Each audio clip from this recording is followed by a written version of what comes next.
बाबाजी और हुजूर महाराज जी की प्यारी संगत जी, राधा स्वामी जी, स्वागत है आपका हमारे चैनल भजन मार्गम में। साध संगत जी, क्या कभी आपके जीवन में ऐसा समय आया है जब आपने खुद को बिल्कुल अकेला पाया हो?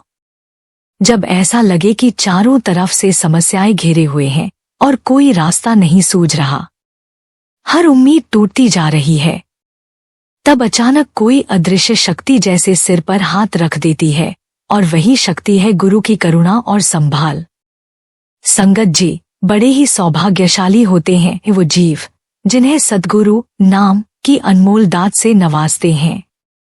कुल मालिक ने अपनी शरण में लिया है, यह कोई साधारण बात नहीं है। यह तो एक दिव्य कृपा है, एक अपार रहमत है जो हर किसी को नसीब नहीं होती।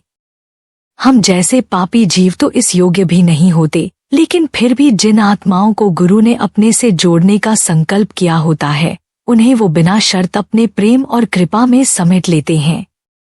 गुरु उन्हें अपने आत्मिक परिवार का हिस्सा बना लेते हैं और फिर शुरू होती है उनकी संभाल की अलौकिक लीला। संगत जी, हम जिस नाम को लेकर अक्सर भूल जाते हैं, उसी नाम के पीछे एक ऐसा खजाना छुपा है जिसकी हमें कीमत ही नहीं मालूम। जिस दिन बाबा जी ने हमें नामदान दिया, उसी दिन से हमारे कई जन्मों के कर्म हल्के होने लगे। हमें तो ये तक पता नहीं चलता कि कौन सा संकट टल गया, कौन सी बीमारी नहीं आई, कौन सी पीड़ा छोटी हो गई, और हम फिर भी सिर्फ शिकायतें ही करते रहते हैं। पर सच्चाई यही है कि गुरु की कृपा हर पल हमारे साथ है। अगर आपको ये नाम की दात मिल चुकी है, अगर आप संगत में बैठते हैं, अगर आपने किसी सच्चे गुरु की शरण ले ली है, तो यकीन मानिए आप बहुत ही भाग्यशाली हैं। संगत जी, आज की साखी भी कुछ ऐसी ही है जो हमें ये एहसास दिलाएगी कि गुरु की रहमत कब, कहाँ और कैसे बरस जाए, कोई कह नहीं सकता। संगत जी, क्या होता है जब एक नाम से जुड़ी सत्संगी लड़की की शादी ऐसे परिवार में हो जाए जहां ना सत्संग हो, ना सेवा और ना ही नाम की कमाई? बहुत से घरों में यह सच्चाई है। एक साधना करने वाली आत्मा जब ऐसी जगह पहुंचती है जहां उसका रास्ता कोई नहीं समझता, तब वह टूटती नहीं, वो भीतर झुकती है और वहीं से मालिक की कृपा की वर्षा शुरू होती है। संगत जी, वीडियो को अंत तक जरूर देखिए, क्योंकि आज हम जानेंगे कि कैसे गुरु हर परिस्थिति में अपने भक्तों की संभाल करते हैं। चाहे हालात जैसे भी हों, उनका साथ कभी नहीं छूटता। और संगत जी, अगर आप हमारे चैनल भजन मार्गम पर नए हैं तो कृपया सब्सक्राइब कर लीजिए। साथ संगत जी, हम सचमुच बहुत ही भाग्यशाली जीव हैं कि हमें नाम जैसा अनमोल खजाना प्राप्त हुआ है और हम उस कुल मालिक से जुड़े हुए हैं। जितना धन्यवाद हम सद्गुरु और उस परमात्मा का करते हैं, उतना ही धन्यवाद हमें अपने माता पिता का भी करना चाहिए, जिन्होंने हमें इस राह की ओर मोड़ा, हमें रूहानियत की पहचान करवाई और सच्चे मार्ग पर चलने के लिए प्रेरित किया। साथ संगत जी, आज हम जिस परिवार की बात कर रहे हैं, वह एक सच्चे सत्संगी परिवार का उदाहरण था। माता पिता खुद रूहानियत से जुड़े हुए थे और उन्होंने अपने बच्चों को भी उसी मार्ग पर चलना सिखाया था। उन्होंने अपने घर में ऐसी पवित्र संगत और आध्यात्मिक माहौल बना रखा था कि बच्चे जन्म से ही नाम, सेवा और सुमिरन की सुगंध में पले बढ़े। संगत जी, जैसा कि हमारे सद्गुरु महाराज फरमाते हैं, आज के कलयुग में बच्चों को रूहानियत से जोड़ना सबसे जरूरी है, तभी वह इस संसार की माया और विकारों से बचे रहेंगे। इन माता पिता ने भी यही समझा और अपनी बेटी को बचपन से ही सच्चे संस्कार दिए। वह लड़की बचपन से ही सेवा, सुमिरन और सत्संग में रुचि रखती थी। जब उसके सहपाठी मनोरंजन और भौतिकता में उलझे रहते, वह तब भी सेवा में आनंद पाती, सत्संग में सच्चा सुख महसूस करती थी। वह अक्सर अपने माता पिता के साथ संगत में जाती, सत्संग बड़े ध्यान से सुनती और सेवा में भाग लेने को हमेशा तैयार रहती। कोई भी सेवा हो, चाहे जूते रखने की, चाहे पानी पिलाने की, चाहे सफाई की, वो लड़की पीछे नहीं हटती थी। उसका मन सेवा और संगत में ही रम गया था। माता पिता की तरह उसका व्यवहार भी सौम्य, विनम्र और नम्र था। संगत जी, वह लड़की बाबा जी से नाम की अनमोल दात पा चुकी थी। उसका नियम बड़ा दृढ़ था, रोज 2.5 घंटे सिमरन करना, ध्यान लगाना और मालिक से जुड़ाव बनाए रखना। लेकिन जब विवाह का समय आया तो उसकी शादी एक ऐसे परिवार में हो गई जहां रूहानियत का कोई विशेष स्थान नहीं था। वह घर पूरी तरह भौतिक जीवन में डूबा हुआ था। वहां न सत्संग का माहौल था, न सेवा का भाव और न ही नाम से कोई लगाव। अब सोचिए संगत जी, एक नामी जीव जिसने सेवा सत्संग में जीवन बिताया हो, जब वह एक ऐसे वातावरण में पहुंच जाए जहां आत्मिक गूंज तक न हो तो क्या हाल होता होगा। लेकिन संगत जी, गुरु कभी अपने बच्चे को अकेला नहीं छोड़ते। वो नाम जो उसे मिला था वही उसकी शक्ति बन गया। उसका रोजाना का सिमरन, उसकी सेवा भावना, उसकी श्रद्धा, यही सब उसके जीवन की ढाल बन गए। साथ संगत जी, जब उस लड़की की शादी एक गैर सत्संगी परिवार में हुई तो उसने जीवन के ऐसे रंग देखे जो उसने कभी कल्पना में भी नहीं सोचे थे। मायके में जहां हर दिन सेवा, सत्संग और सिमरन का मधुर वातावरण था, वहीं ससुराल में आते ही जैसे उसकी आत्मिक यात्रा को विराम लग गया। घर में कोई भी सत्संगी नहीं था, न किसी को सिमरन का ज्ञान था, न किसी ने कभी गुरु की शरण ली थी। उल्टा सत्संग और नाम के विषय में सुनकर ही ताने दिए जाते थे। उसकी सास अक्सर उसे ताने मारती, अब बहू बन गई है, संतबजन छोड़, घर का काम देख। नंदे भी उसे भड़काती और घर का माहौल बिगाड़ती। उसके ससुर और पति कभी कभी शराब पीकर घर आते और फिर घर में कलह का माहौल बन जाता। छोटी छोटी बातों पर लड़ाइयां होती। उसे बार बार कहा जाता, ये संतों के चक्कर हमारे घर में मत लाओ, यहां तुम्हारी पूजा पाठ नहीं चलेगी। संगत जी, वह बहन अंदर ही अंदर टूट रही थी। सेवा पर जाना तो दूर, उसे एकांत में बैठकर सिमरन करने का समय भी मुश्किल से मिलता था। लेकिन फिर भी उसने हिम्मत नहीं हारी। वह सुबह ब्रह्मा मुहूर्त में चुपचाप उठती और नाम जपती, आंसुओं में डूबी सूरत से बस अपने मालिक से फरियाद करती, हे सद्गुरु, तूने जो नाम दिया है उसे निभाने की शक्ति दे। ऐसे अंधेरे में भी एक रोशनी की किरण बनी, उसके पड़ोस में रहने वाला एक सत्संगी परिवार। वहां की एक बहन से उसकी बातचीत धीरे धीरे बढ़ी। जब दो आत्माएं जो मालिक से जुड़ी होती हैं, मिलती हैं, तो वो संबंध सिर्फ संयोग नहीं, सद्गुरु की योजना होती है। उस बहन ने जब उसकी बातें सुनी तो उसे ढांढस बंधाया, समझाया कि गुरु कभी अपने बच्चों को अकेला नहीं छोड़ते। साथ संगत जी, मालिक के प्रेमी खुद चलकर हमारे जीवन में आते हैं, यही है गुरु की रहमत। उस सत्संगी बहन ने उसे सत्संग की रिकॉर्डिंग्स दी, सेवा का महत्व बताया और उसे ये यकीन दिलाया कि तू अकेली नहीं है। धीरे धीरे उसके अंदर सहन शक्ति बढ़ने लगी और वो जान गई कि नाम ही उसका सच्चा सहारा है। भले ही ससुराल में हर ओर से रोक हो, विरोध हो, लेकिन जब दिल में नाम बस जाए तो संसार की कोई ताकत उसे नहीं रोक सकती। यही शक्ति उस बहन में भी आ गई थी और ये सब हुआ मालिक की कृपा और सत्संग की संगति से। यही है गुरु की संभाल, चुपचाप लेकिन सशक्त और पूर्ण रूप से जीवन को बदलने वाली। कोटि कोटि धन्यवाद उस मालिक का जो अपने बच्चों की रक्षा स्वयं करता है, चाहे परिस्थिति कैसी भी क्यों न हो। संगत जी, अब उस लड़की का परिवार था जो पहले बहुत ही संपन्न था। उनका व्यापार बहुत अच्छा चल रहा था, लेकिन धीरे धीरे उनके सिर पर कर्ज का बोझ बढ़ता गया। यह सब कैसे हुआ, यह किसी को भी समझ में नहीं आया। पैसों की तंगी इतनी बढ़ गई कि उन्हें अपनी बुनियादी जरूरतों के लिए भी बाहर से पैसे मांगने की नौबत आ गई। अब उन्हें पैसों की सख्त जरूरत थी। उन्होंने हर जगह जाकर देखा, लेकिन कहीं से भी मदद नहीं मिली। हर कोई यही कहता था, यह परिवार हमेशा लड़ाई झगड़े करता है, हमें इनसे कोई लेना देना नहीं रखना है, इनसे पैसे का लेन देन नहीं करना है। कहीं से भी मदद नहीं मिली और वे पूरी तरह से निराश हो गए। जब यह बात उस लड़की को पता चली तो उसने अपनी पड़ोसी लड़की, जो सत्संगी थी, से यह बात कही। वह लड़की ने कहा, हमारे घर में अब पैसे की बहुत जरूरत है। मेरे ससुर जी ने कई लोगों से मदद मांगी है, लेकिन किसी ने भी हमारी मदद नहीं की। यह सुनते ही उस सत्संगी लड़की ने निर्णय लिया कि वह उस परिवार की मदद करेगी। उसने कहा, तुम्हें जितने पैसे चाहिए मैं तुम्हें देने के लिए तैयार हूँ। जितना भी तुम्हें जरूरत हो मैं तुम्हारी मदद करूंगी।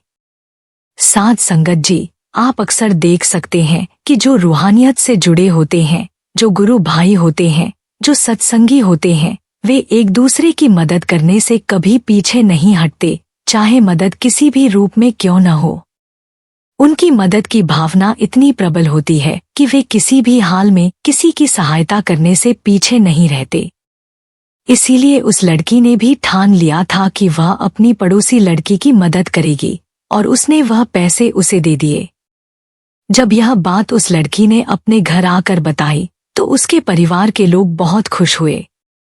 वे समझ गए थे कि उन्होंने बहुत बड़ी गलती की थी जब उन्होंने उसे सेवा पर जाने और सत्संग में शामिल होने से रोका था। वे अब महसूस करने लगे थे कि हमें ऐसा नहीं करना चाहिए था। इसके बाद लड़की के घरवालों ने कहा, अब की बार हम भी तुम्हारे साथ सत्संग पर चलेंगे। जब वे पहली बार सत्संग में गए तो पहले ही सत्संग ने उनके मन पर गहरा प्रभाव डाला। सत्संग सुनने के बाद उन्होंने अपने जीवन में नाम लेने का संकल्प लिया और यह तय किया कि वे भी रूहानियत से जुड़ेंगे। अब उन्हें यह समझ में आ गया था कि सच्ची मदद और आध्यात्मिक मार्ग पर चलने से ही जीवन में सच्ची शांति और संतोष मिलता है। तो साध संगत जी, उस लड़की ने अपने पूरे परिवार को, जो पहले रूहानियत से दूर था, उस मालिक के साथ जोड़ दिया। उसने उन्हें उस मालिक के नाम से, उसकी शक्ति से और उसकी कृपा से अवगत कराया। इस प्रकार उस लड़की ने अपने परिवार को गुरु के पास लाकर उन्हें सही मार्ग पर चलने की प्रेरणा दी। साध संगत जी, इस साखी से हमें यही गहरी प्रेरणा मिलती है कि हमें किसी भी स्थिति में डिगना नहीं चाहिए। चाहे परिस्थितियां कैसी भी हों, हमें अपने कुल मालिक पर पूरा विश्वास रखना चाहिए। जब हम सच्चे दिल से मालिक पर विश्वास रखते हैं तो वह किसी न किसी तरीके से हमें उस मार्ग पर ले आता है जो हमारे लिए सही होता है। मालिक की कृपा से ही हमारी जिंदगी में आशा का उजाला आता है और वह हमें संकटों से उबारने का रास्ता भी दिखाता है। कभी भी हम आत्मविश्वास को न खोए, क्योंकि मालिक की दया और आशीर्वाद के बिना हम किसी भी मुश्किल से पार नहीं पा सकते। यह साखी हमें यह बताती है कि कुल मालिक से जुड़ने का रास्ता हमेशा खुला रहता है, बस हमें अपने दिल में उस मालिक की सच्ची भक्ति और विश्वास बनाए रखना होता है। संगत जी, जिंदगी तो वास्तव में चुनौतियों से भरी एक यात्रा है। हम सब अपने अपने कर्मों के फलस्वरूप इस संसार में आए हैं और जब तक यह शरीर है तब तक सुख दुख, हानि लाभ, मान अपमान का सिलसिला चलता ही रहेगा। कोई भी इससे अछूता नहीं है। पर जो साधक इस संसार के नाटकीय उतार चढ़ाव को समझकर पूर्ण समर्पण के साथ जीवन जीता है, वही वास्तव में सुखी कहलाता है। वह जो हर परिस्थिति में यह मानता है कि जो कुछ भी हो रहा है वह परमात्मा की मर्जी से हो रहा है और उसका आधार केवल प्रभु ही है, वही शांत और स्थिर रहता है।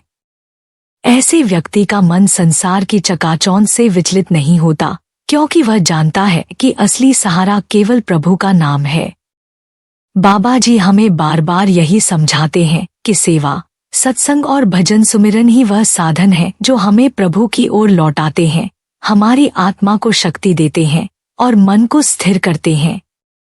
सेवा से हमारा मैं घटता है, सत्संग से विवेक जागता है और सुमिरन से प्रभु से नाता जुड़ता है। जब यह तीनों जीवन में संतुलित रूप से होते हैं, तब चाहे बाहर कितना भी तूफान क्यों न हो, भीतर एक गहरा मौन, स्थिरता और आनंद बना रहता है। संगत जी, यह रास्ता आसान नहीं है, पर जो इसे अपनाता है वह सच्चे अर्थों में संसार में रहते हुए भी उससे परे हो जाता है। यही है पूर्ण समर्पण की शक्ति, जिसमें जीकर हम इस जीवन को प्रभु की कृपा से सार्थक बना सकते हैं। संगत जी, यदि हमें गुरु की कृपा चाहिए तो सबसे पहले हमें गुरु के वचनों पर चलना चाहिए। प्यारे जी, हमारा आचरण ही वह माध्यम है जिससे हम दूसरों को गुरु की ओर आकर्षित कर सकते हैं। यही गुरु की असली महिमा है। आजकल हम प्रभात फेरी जैसे छोटे कार्यों से भी पीछे हटते हैं, जबकि हर 10 कदम पर पानी, लंगर और सेवा का भरपूर इंतजाम होता है। अगर थोड़ी सी बारिश हो जाए तो हम घर बैठ जाते हैं, लेकिन प्रेम कहता है समंदर रास्ता रोके तो भी गुरु के द्वार तक जाना है। यह सब क्यों? केवल गुरु की खुशी के लिए। संगत जी, एक सच्ची कथा सुनिए। एक महापुरुष ने अपने शिष्यों को 1 साल का समय दिया कि जो सबसे कीमती वस्तु लाकर देगा उसे गद्दी पर बिठाया जाएगा। शिष्य गए, किसी ने प्रवचन करके सोना कमाया, किसी ने हीरे। लेकिन एक शिष्य चुपचाप 5 और शिष्य तैयार कर लाया और कहा, मैंने धन नहीं इकट्ठा किया, लेकिन आपके ज्ञान से 5 और जीवन बदल दिए। गुरु ने उसे गले से लगा लिया। यही असली गुरु दक्षिणा है। गुरु एक बार जिस पर कृपा करते हैं उसे जीवन भर याद रखते हैं। प्रेम एक बार हो जाए तो फिर न कोई दूरी रहती है, न कोई संशय। गुरु हरगोविंद साहिब जी, जो गुरु नानक देव जी की छठी जोत हैं, ने अपने जीवन में 4 युद्ध लड़े, धर्म की रक्षा के लिए और अन्याय के विरुद्ध खड़े होकर, और हर युद्ध में विजय प्राप्त की। इनमें एक युद्ध था जिसमें भाई मुगलू वीरता से लड़ते लड़ते बुरी तरह घायल हो गए। शरीर जख्मी था लेकिन आत्मा दृढ़ थी। जब युद्ध समाप्त हुआ और शाम का समय आया, गुरु हरगोविंद साहिब जी रणभूमि में अपने शहीद हुए प्यारे सिखों के चेहरों को प्रेमपूर्वक निहारते हुए चल रहे थे। संगत जी, सोचिए कैसा दयामय दृश्य होगा। जब गुरु साहिब भाई मुगलू के पास पहुंचे, देखा कि उसकी सांसें अभी चल रही हैं। गुरु साहिब ने तुरंत उसका सिर अपनी गोद में रख लिया, अपने पल्ले से उसका मुंह पोंछा और जल पिलाया। इतना प्रेम, इतनी करुणा। गुरु जी बोले, तेरी सेवा से हम प्रसन्न हैं, कुछ मांग ले। भाई मुगलू ने हाथ जोड़कर कहा, पातशाह, आपकी गोद में सिर है, आप मुझे जल पिला रहे हैं और अपने हाथों से मेरा मुंह पोंछ रहे हैं। अब और क्या चाहिए? लेकिन गुरु जी ने फिर भी कहा, कुछ तो मांग। तो भाई मुगलू ने बड़ी विनम्रता से कहा, मुझे नहीं पता मैं अब मरने वाला हूँ या जीवित बच जाऊंगा, लेकिन अगर मेरा अंत समय आ गया तो मेरी यही विनती है कि उस वक्त भी मैं आपकी गोद में हूँ, आप मेरा सिर थामे हुए हों। गुरु हरगोविंद साहिब जी गंभीर हो गए और बोले, मुगलू, तेरा अंत समय अभी नहीं है, बहुत देर बाद आएगा, लेकिन उस समय हम शरीर छोड़ चुके होंगे। भाई मुगलू ने उत्तर दिया, आपकी जोत तो अमर है, आप किसी भी रूप में आकर मेरी अंतिम सेवा कीजिएगा। गुरु जी ने वचन दिया, जब तेरा समय आएगा, नानक की जोत तेरा अंत समय संभालेगी। सालों बीत गए। गुरु हरगोविंद जी शरीर छोड़ गए। गुरु हर राय जी, फिर गुरु हरकृष्ण जी और अंततः गुरु तेग बहादुर साहिब जी को गद्दी मिली। भाई मुगलू अब बुजुर्ग हो चुके थे, पर उनके अंतर्मन में गुरु जी के वचन गूंजते रहते थे। एक दिन उन्हें आत्मज्ञान हुआ, कल सुबह मेरा अंतिम समय है। उन्होंने अपने परिवार से कहा, घर साफ करो, अच्छे से सजाओ, कल गुरु नानक जी मेरे घर पधारेंगे। गांव वालों ने इसे बुढ़ापे का भ्रम समझा, लेकिन भाई मुगलू ने अडिग विश्वास से कहा, गुरु आने वाले हैं। और संगत जी, सचमुच अमृत वेले घोड़े पर सवार गुरु तेग बहादुर साहिब जी स्वयं पधारे। गुरु जी ने भाई मुगलू का सिर गोद में रखा और बोले, मुगलू, हमने जो वचन दिया था उसे निभाने आए हैं। गुरु जी ने उसके सिर पर हाथ फेरा और कहा, बोल वाहेगुरु। भाई मुगलू ने प्रेम से नाम जपा, वाहेगुरु वाहेगुरु, और गुरु की गोद में अपने प्राण त्याग दिए। संगत जी, ऐसी मृत्यु गुरु की गोद में, गुरु की वाणी में नाम जपते हुए, इससे बढ़कर जीवन की पूर्णता क्या होगी? यह कोई पुरानी बात नहीं, आज भी गुरु की कृपा वैसे ही बरसती है। संत बाबा केर सिंह जी का भी यही अरदास रहती थी, हे प्रभु, जब मेरे प्राण निकले तो कीर्तन करते हुए निकले, और ऐसा ही हुआ। यह शिक्षा देती है कि मृत्यु का समय सबसे कीमती होता है। उस समय नाम, वाणी और सिमरन ही आत्मा को मोक्ष की ओर ले जाता है। लेकिन हम क्या करते हैं? मरणासन्न व्यक्ति के पास बैठकर दुनियावी बातें करते हैं। बेटी आ गई, पोता आ गया, मिल लो। अरे संगत जी, वह तो दुनिया छोड़ने वाला है, उसे नाम का सहारा दो। गुरबाणी कहती है, तेरा कीता मीठा लागे, हर नाम पदारथ नानक मांगे। दुख दारू सुख रोग भया, जा सुखताम न हुई। सुख दुख दोनों ही परमात्मा की इच्छा है। सुख जीवन की मिठास सिखाता है और दुख हमें प्रभु के और करीब लाता है। संगत जी, इस कथा से यही सीखें कि जीवन में गुरु पर भरोसा रखें।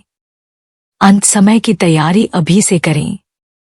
संगत जी, आप बहुत भाग्यशाली हैं कि आपको गुरु मिला, गुरु की संगत मिली और गुरु से सच्चा नाम प्राप्त हुआ। और इसके लिए जितना धन्यवाद हम उस परमात्मा का और अपने सद्गुरु का करते हैं, उतना ही गहरा आभार हमें अपने माता पिता का भी करना चाहिए, क्योंकि वही पहले व्यक्ति होते हैं जिन्होंने हमें इस रूहानी मार्ग की ओर प्रेरित किया, हमें इस ओर मोड़ा, हमें सत्संगों की तरफ लगाया और हमारे भीतर भक्ति की वो लौ जगाई जिसने आज हमें गुरु की शरण तक पहुंचा दिया।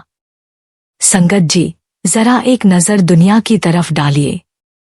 कितने लोग काम, क्रोध, लोभ, मोह और अहंकार की आग में जल रहे हैं। कितने जीव ऐसे हैं जिन्हें उस कुल मालिक का नाम तक ज्ञात नहीं, जो बस अपने कर्मों को भोगने आए हैं, जिन्हें दिशा नहीं, ज्ञान नहीं और जीवन की सच्चाई की कोई सुध नहीं। वहीं दूसरी ओर हम हैं, जिन पर गुरु की दृष्टि पड़ चुकी है, जिनका हाथ कुल मालिक ने थाम लिया है। हमारे माता पिता और सद्गुरु ने हमें उस अंधकार से निकालकर प्रकाश की ओर मोड़ा है। उन्होंने हमें वह सच्चा ज्ञान दिया है जो आत्मा को जीवन की असली पहचान कराता है। अगर आज हम कुछ बचे हुए हैं तो यह सिर्फ उनकी कृपा का ही फल है। सोचिए संगत जी, अगर यह नाम न मिला होता, अगर सद्गुरु की शरण न मिली होती, तो क्या हमारा भी हाल अलग होता? नहीं, हम भी उन्हीं भटकती आत्माओं की तरह भौतिकता में उलझे रहते, अपने ही कर्मों में जलते रहते। पर कुल मालिक की दया देखिए, उसने हमें चुना, हमें अपने घर बुलाया, हमें नाम का वह दिव्य खजाना सौंपा और अब हर कदम पर हमारी संभाल कर रहा है। कोटि कोटि शुक्राना है उस सद्गुरु का, जिन्होंने हमें अपने साथ जोड़ा और इस जीवन को सार्थक बना दिया। अब यह हमारी जिम्मेदारी है कि हम इस कृपा की कद्र करें और अपने जीवन को ऐसा बनाएं कि गुरु को हम पर गर्व हो। बाबा जी के हुक्म के अनुसार चलें। दैनिक 2.5 घंटे भजन सुमिरन करें। प्रेम और श्रद्धा से उन्हें याद करें। फिर देखिए कैसे हर दुख में वही गुरु आकर हमारे लिए रास्ता बना देते हैं। कभी माँ के रूप में, कभी पिता के, कभी दोस्त और कभी एक अदृश्य सहारा बनकर वो हर क्षण संभालते हैं। संगत जी, ये मत भूलिए, गुरु ने आपको चुना है। अब बारी आपकी है खुद को उस योग्य बनाने की जो गुरु को प्यारा लगे। संगत जी, चलते चलते दिल से एक ही अरदास है, हे बाबा जी, तेरा लाख लाख शुक्राना जो तूने हमें सुमिरन की ये प्यारी बात समझाई। तू ही दिखाने वाला है, तू ही थामने वाला है। संगत जी, अगर ये बातें आपके मन को छू गई हों तो कमेंट में राधा स्वामी लिखकर अपना प्यार दीजिए और इस वीडियो को लाइक करें। साथ ही उस हर साधक के साथ शेयर करें जो थक चुका है, आगे बढ़ना चाहता है और प्रभु के मिलन की तड़प रखता है। और यदि अब तक आपने हमारे चैनल भजन मार्गम को सब्सक्राइब नहीं किया है तो कृपया कर लें, ताकि बाबा जी की शिक्षाएं आप तक निरंतर पहुंचती रहें।